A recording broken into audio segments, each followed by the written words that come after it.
All right, Jim, thank you for being here.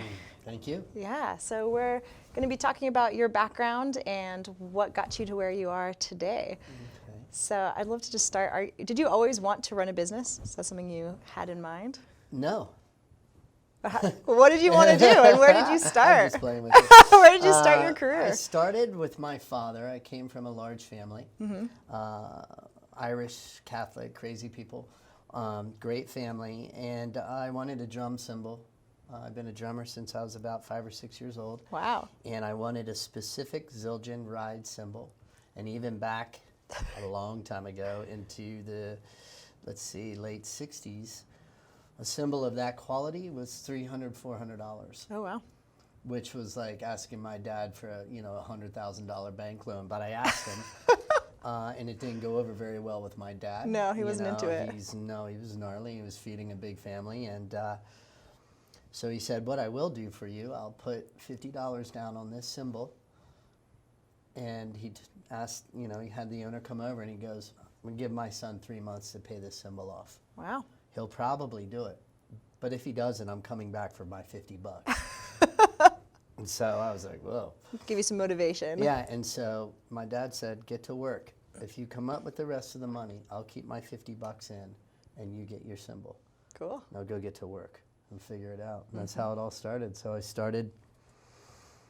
asked my dad if I could borrow the lawnmower. Back then, they didn't have people that did your yard. So Yeah. I lived in a great community, and I just started going down, knocking on doors, and figuring out if I could mow their yard or paint their house or clean their garage or weed their garden, whatever it took. And I just started working. Well, by a certain age, I accumulated a lot of money because I was into it. So you got the cymbal. I got the cymbal and realized And if then I worked and had money, I could buy anything I want. Awesome. And I went on to buy skateboards and everything else and a big drum set, and I realized that if I could make my own money in my own way, I could do the things that I wanted to do that were important to me at that time. So you've always had an entrepreneurial streak, it sounds like. Yeah. I think my dad ignited it a long time ago when he said nope, and I was like, well, wait a minute, I want that cymbal. Very cool. I think, and that's part of it. Awesome. So tell me a little bit about your professional career and the different stages that you've had, because you've had a diverse background. We could be here for a long time. Yeah, I don't know if everybody wants to hear that, but I've had a very diverse background. I've been building companies since a young boy.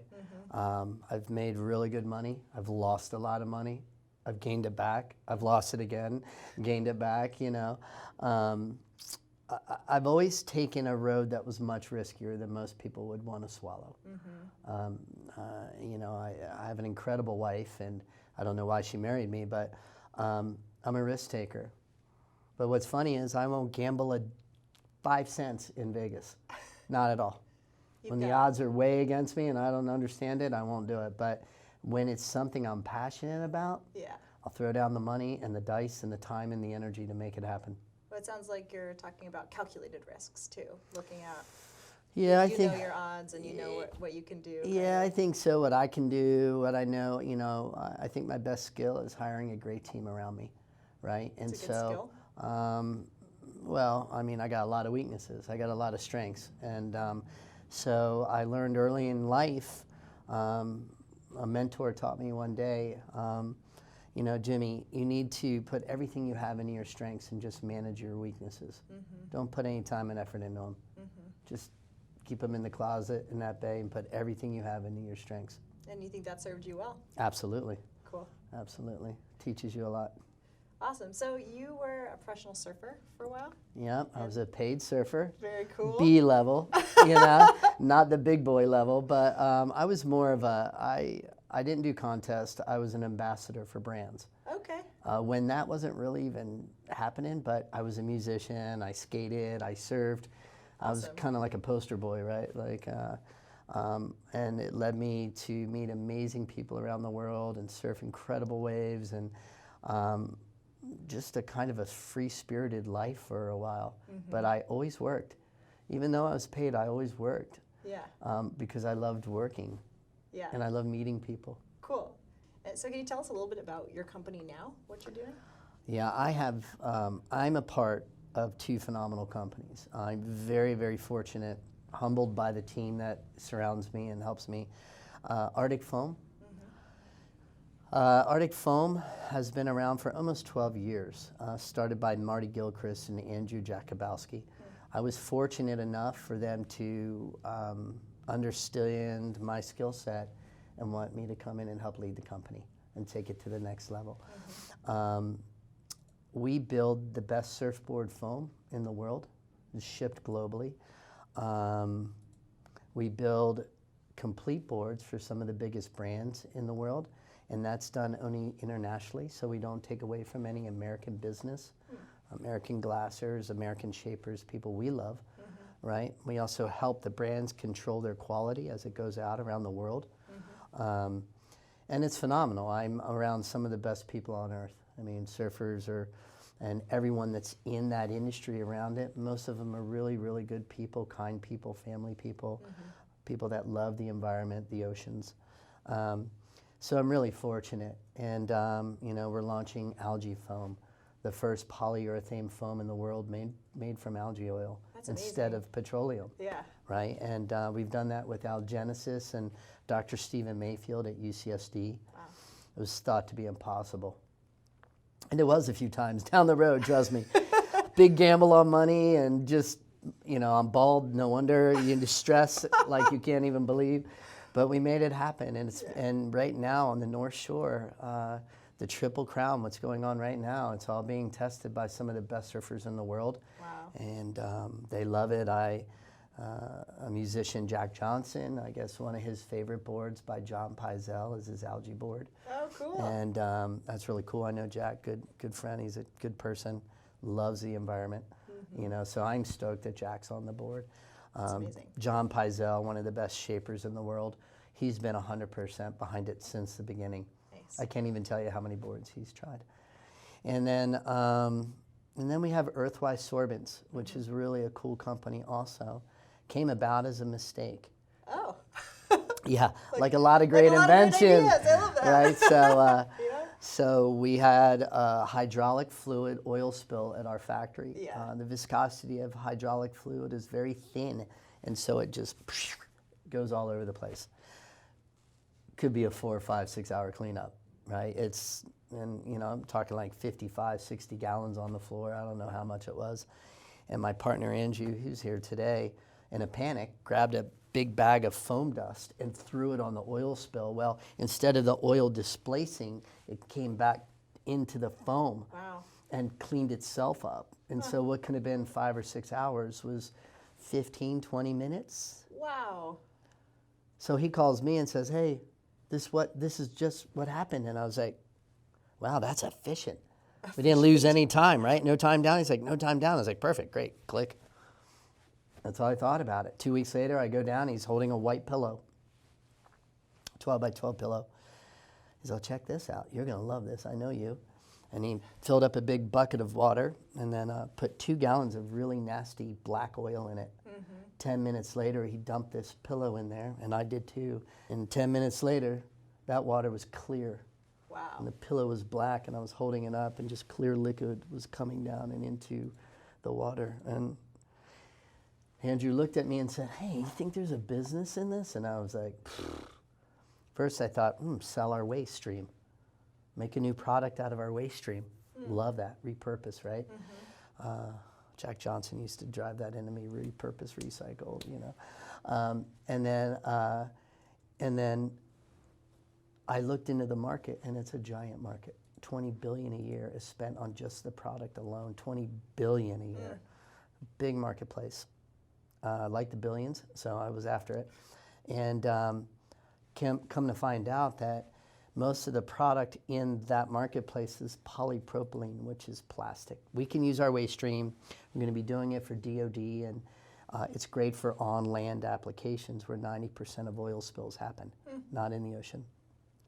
But in the water, if it breaks open, then you're cleaning up oil and all this foam dust, right? Yeah. Polypropylene is an extruded plastic. Think of diapers, right? So I called all over around the world, and I was like, okay, if it's going to be a part of who we are, Earthwise, it has to be sustainable. It has to be recycled. It has to be repurposed. Yeah. I called all over around the world to the biggest manufacturers. No one could do it. And I was like, wait a minute. So you're making the product, the plastics, out of petroleum, brand new, Wow. and you're cleaning up oil spills. Wow. Opportunity. Yeah. No, I can do better than that. Huh. And then I had this crazy idea that I was going to build a factory. But then I was like, no, I'm not going to build a factory. I already have a factory, and I don't want more carbon footprint, right? This is me talking to myself. So we finally happened to call a manufacturer in Wisconsin, MPS. They're good friends and our partners. And the CEO there had already started working on it. Oh, wow. And their brilliance is manufacturing, and we're from the surf, skate, snow, X game world, and we're sales, branding, and marketing. Beautiful We came partnership. together and said, hey, listen, if you can make this product for us, we'll knock it out. And so, I mean, it sounds like we talked about this earlier, that you had that really entrepreneurial streak in you even as a kid, and your dad kind of brought that alive in you. How did you learn some of the things of like running a business, or, you know, trying to figure out how to get permits, and then now doing what you do now? So I'm kind of curious, how did you learn those skills? Was it all on the job?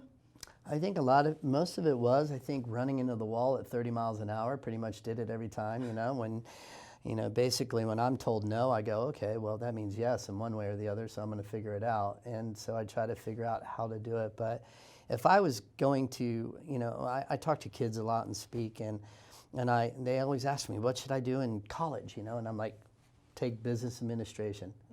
Absolutely, right? Get that just as a baseline. Take business accounting. Get that as a baseline. Take some courses in marketing and branding, right? Even if you're working for a Fortune 250, 500, 1,000 company, if you know how to read a P&L, Yeah. you're going to be a lot more valuable to the people that hire you, Great. right? Because you understand how to run a business and what growth means and what a bottom line means and what EBITDA means. Those are all really, really important. So to shortcut all the potholes that I fell in, that's what I recommend kids to do. I learned it on the job. Yeah. I learned it on falling into the pothole, getting back up, brushing my knees off, not doing that one again, and learning my way through it. But at the end of the day, you know, 2 plus 2 equals 4. 10 from 9 equals -1. Don't do that. You know what I mean? So it's pretty simple math when you really look at it, you know. Yeah. Have great tax accountants around you. Great. Well, it sounds like what you had is a lot of resilience and grit, which has really helped you in terms of, you know, you fell in the potholes and you kept getting back up and kept going. Yeah. And then a lot of grit and tenacity to just like really learn the lessons you got to learn and keep going. Yeah. I think at one point someone said to me, a mentor said to me a long time ago, he said, Jimmy, you're unhireable. A lot of CEOs are. You're unhireable. No one's gonna. They'll hire you as a consultant all day long, but you know they hire you. You're gonna just take over and just go as far up to the top as you can, and you know you've done so much in you know pretty short time period in your life that you know you need to run your own company. You need to do your own thing, and you need to lead the charge. You know, and so I think that's kind of where I'm at today. So Cool. Well, thank you so much. thank you. Really appreciate your time. Appreciate it so much.